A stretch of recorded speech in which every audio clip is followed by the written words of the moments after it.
উনি ছড়াচ্ছেন মিথ্যা কথা বলে মানুষকে বিভ্রান্ত করছেন। উনি সবসময় এটা করে থাকেন, কিন্তু এটা বড় ভয়ঙ্কর। সকালবেলা উঠে দাঁত না বেজে মিথ্যা কথা না বলতে পারলে ওনার বাকি দিনের শুরুটা ভালো করে হয় না। একজন মুখ্যমন্ত্রী হয়ে গুজব ছড়ানো, মিথ্যে প্রচার করা, প্ররোচনা দেওয়া, এগুলো কিন্তু ফৌজদারি অপরাধ। দে আর অল ক্রিমিনালস, দে আর মার্ডারার্স। এরা হচ্ছে সমাজের ক্যান্সার, তাদেরকে এলিমিনেট করা হয়েছে, ঠিক হয়েছে। কিন্তু উনি যেটা করছেন সেটা বাংলার ভ্রাতৃত্ববোধ, বাংলার শান্তি, বাংলার শৃঙ্খলা সব নষ্ট করছে। 35টা প্লট শুধু বেরিয়েছে হরিশ মুখার্জি আর হরিশ চ্যাটার্জি স্ট্রিটের মধ্যে। নমস্কার, বাংলা হাটের পর্দায় আপনাদের সকলকে স্বাগত। আজ আমাদের সঙ্গে আছে সজল ঘোষ। প্রথমে তো বাংলা হাটের পর্দায় আপনাকে স্বাগত। আজকে প্রথমে আমি প্রশ্ন করব সিএ নিয়ে। সিএ যে গতকাল যে সিএ জারি করা হয়েছে, সেই সিএ নিয়ে আমাদের মুখ্যমন্ত্রী বলেছেন যে তিনি বাংলায় সিএ জারি হতে দেবেন না, আর তিনি বলছেন যে সিএ আসলে নাকি নাগরিকত্ব হারাবে। তো এই জায়গায় দাঁড়িয়ে আপনারা যে বাংলায় সুস্থভাবে সিএ জারি করার ক্ষেত্রে কি পদক্ষেপ নেবেন? আমাকে যদি জিজ্ঞাসা করো যে সুস্থভাবে সিএ জারি করার পদক্ষেপটা কি, তাহলে মুখ্যমন্ত্রীর হাত থেকে মোবাইলটা কেড়ে নিয়ে ওনাকে অন্তত দিন 3-4 ঘরের ভেতরে রাখা। সমস্ত প্ররোচনা উনি দিচ্ছেন, আতঙ্ক উনি ছড়াচ্ছেন, মিথ্যা কথা বলে মানুষকে বিভ্রান্ত করছেন। উনি সবসময় এটা করে থাকেন, কিন্তু এটা বড় ভয়ঙ্কর। আমাদের অতীত থেকে একবার শিক্ষা নেওয়া উচিত ছিল, যে এর আগে আমরা দেখেছি একে কেন্দ্র করে কিভাবে দাঙ্গা ফাসাদ আমাদের রাজ্যে হয়েছিল। মুর্শিদাবাদ, হাওড়া, বর্ধমান বিস্তীর্ণ অঞ্চলে আমরা দেখেছি কী ধরনের ঘটনা ঘটেছিল। কিন্তু মুখ্যমন্ত্রী আবারও ঠিক সেই ধরনের ঘটনাকেই কিন্তু পুনরাবৃত্তি করতে চাইছেন। যদিও গত 24 ঘন্টা, আজকে আর কয়েক ঘন্টা গেলে 48 ঘন্টা হয়ে যাবে, 48 ঘন্টায় উনি এখনও কাউকে ভড়কাতে চাননি। প্রথম কথা হচ্ছে আমরা সবাই এটা জেনে গেছি যে সিএ কাউকে তাড়ানোর জন্য নয়, সিএ কাউকে বৈধতা দেওয়ার জন্য। সিএ, আবারও বলছি, কাউকে তাড়ানোর জন্য নয়। একটা ব্যক্তিকেও তাড়ানোর কোনো সম্ভাবনা যেখানে নেই, এবং যেখানে একটা ল, এটা তো আর মমতাদির ক্লাব ঘরের মতন নয়। মমতাদির ইচ্ছে মতন বিষয় না, এটা একটা ল, একটা পার্লামেন্টে পাস হওয়া। মানুষ কি এত মূর্খ? বারবার বোকা বানাবে, বারবার তাদেরকে দিয়ে হ্যারাস করাবে, তারপর এনআইএ হবে, তারপর যখন অন্য মামলা হবে সেই মামলায় আর তখন মুখ্যমন্ত্রীকে পাশে পাওয়া যাবে না। আমার যেটা বলার বক্তব্য, দেখুন, উনি বলেছেন লিঙ্কে ক্লিক করলেই বাবার নাম পাল্টে যাবে, আধার কার্ড ব্লক হয়ে যাবে, ভোটার কার্ড উবে যাবে। এই যে কথাগুলো, একজন মুখ্যমন্ত্রী হিসেবে এই ধরনের আমি জানি উনি সকালবেলা উঠে দাঁত না বেজে মিথ্যা কথা না বলতে পারলে ওনার বাকি দিনের শুরুটা ভালো করে হয় না। তো আমার প্রশ্ন হচ্ছে যে এই ধরনের মিথ্যা কথা বলে তিনি যে মানুষকে, সমাজকে উত্তেজিত করছেন, এর কোনো ফল্ট রিয়াকশান হলে তার দায়িত্ব আপনাকেই নিতে হবে, মুখ্যমন্ত্রীকেই নিতে হবে, নাম্বার 1। নাম্বার 2, সেটা হচ্ছে উনি কি বললেন, কন্যাশ্রী পাবে না, রূপশ্রী পাবে না, কি শ্রী, সাইকেল শ্রী পাবে না, এগুলো সব পাবে না। আচ্ছা, কদিন আগে যখন ওই আধার কার্ড নিয়ে একটা ডিসপিউট হয়েছিল 48 ঘন্টা, হয়তো কয়েক হাজার, যাই হোক না কেন, আধার কার্ড তার পজড হয়ে গেছিল, আধার কার্ড স্টপ করে গেছে, আধার কার্ডের অ্যাকশন ছিল না 48-50 ঘন্টা।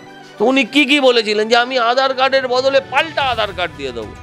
আরে এখানে যদি আধার কার্ড চলে যায় তুমি পাল্টা দিয়ে দাও না, তুমি কন্যাশ্রী বন্ধ করবে বলছো কেন?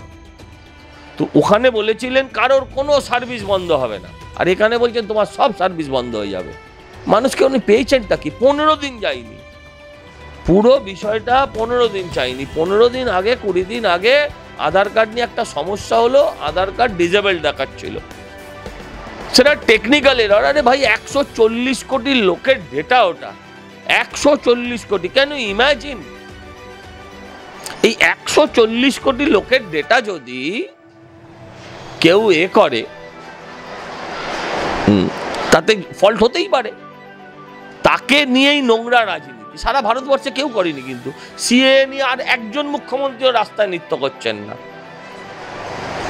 তো শান্তভাবে সিএ ইমপ্লিমেন্ট করতে গেলে একটাই জিনিস দরকার, একটাই ওষুধ, যে ইমিডিয়েট সেন্ট্রাল গভর্নমেন্টের উচিত, আপনাদের মাধ্যম দিয়ে আমি আবেদন করব স্বরাষ্ট্র দপ্তরকে, একজন মুখ্যমন্ত্রী হয়ে গুজব ছড়ানো, মিথ্যে প্রচার করা, প্ররোচনা দেওয়া, এগুলো কিন্তু ফৌজদারি অপরাধ, অ্যারেস্ট করা উচিত, অ্যারেস্ট করা উচিত।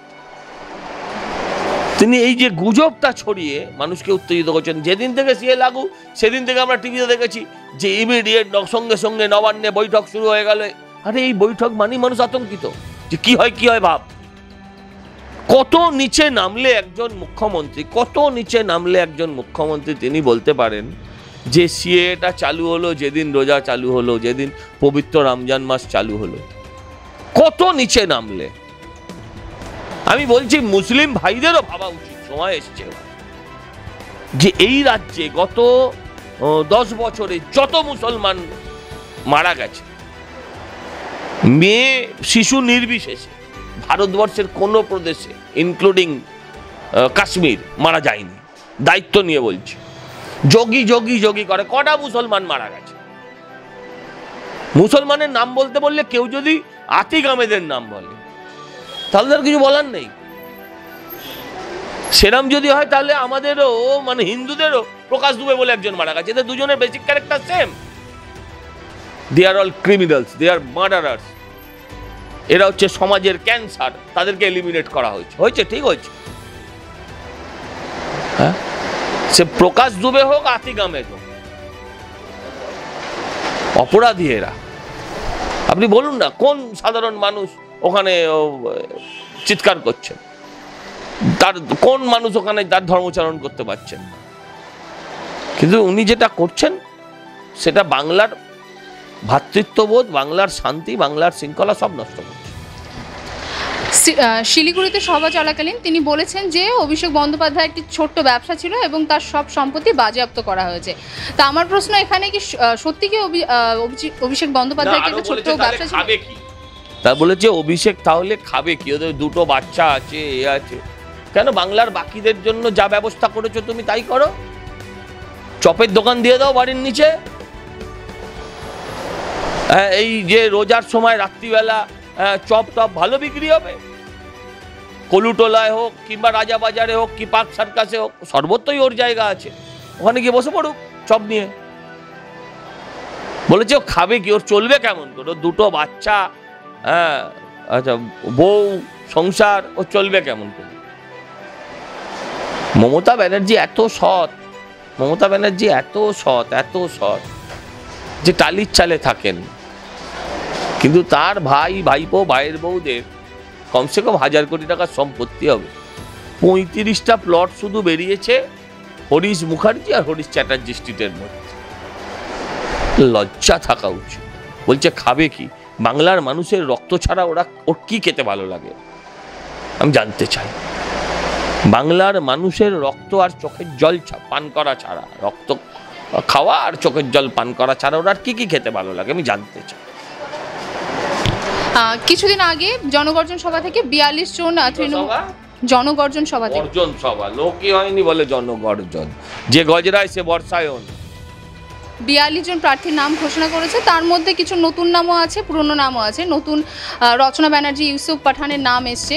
তো তার কিছুদিন আগেই আবার মমতা ব্যানার্জি দিদি নম্বর 1-এ গেছিলেন। তো কোথাও কি একটা পরিকল্পিতভাবে যে তাকে হুগলির প্রার্থী হিসেবে নির্বাচিত করা হয়েছে? তো আপনার কাছে যে কথা পরিষ্কার সে কথা আর আমি মুখে বললে কি করব? মুখ্যমন্ত্রী যে এমনি এমনি হঠাৎ করে স্টেজে উঠে নাচতে যাননি সেটা তো আমরা বুঝি। কোথাও না কোথাও একটা আলোচনা সভা হয়ে গেছিল এবং তারপর থেকেই বাজারে এই খবর আসছিল যে রচনা ব্যানার্জি প্রার্থী হচ্ছে। তো হয়েছেন, আমার সেটা নিয়ে দুঃখ নেই, কিন্তু একজন মহিলা হয়ে কিছু পাওয়ার আশায় যে কথাগুলো বলেছেন সেগুলো কিন্তু সারা জীবন ওনাকে শুনতে হবে। এবং আমি দায়িত্ব নিয়ে বলছি, ওনার শোয়ের টিআরপি পড়বে। মেয়েদের শো তো সবাই মেয়েরা খুশি হয়েছিল কিন্তু যে রচনা বন্দ্যোপাধ্যায় প্রার্থী হয়েছে। এবার বললেন ওই ঠিক কুণাল ঘোষের ভয়েসে, ঠিক কুণাল ঘোষের ভয়েসে বললেন এরা কোনো ঠিক নেই, ঠিকানা নেই, এই মেয়েগুলো আসল না নকল, এইসব কথা তুললেন। খুব খারাপ লাগলো। আমি একটা আবেদন করছি যে আপনি মমতাদিকে নিয়ে তো করলেন দিদি নাম্বার 1, একবার সন্দেশখালীর মেয়েদের নিয়েও দিদি নাম্বার 1টা করুন না। সন্দেশখালী ওই যে ওনার এতে লেখা থাকে হ্যাঁ, জলপাইগুড়ি, শিলিগুড়ি, আমি বলি এরম করুন না, সন্দেশখালি, জেলিয়াখালি, হ্যাঁ এরম পর এরম দাঁড় করিয়ে, হ্যাঁ শাহজাহানের পাড়া বলে এরম করে করুন না ওইখানকার মহিলাদের নিয়ে, বুঝবো আপনি সত্যিকারের নারীবাদী। অনেক ধন্যবাদ সজল ঘোষকে। আপনারা দেখছেন বাংলা ঘাট, ক্যামেরা সুস্মিতার সঙ্গে নীলম দাস রিপোর্টিং, বাংলা ঘাট, কলকাতা।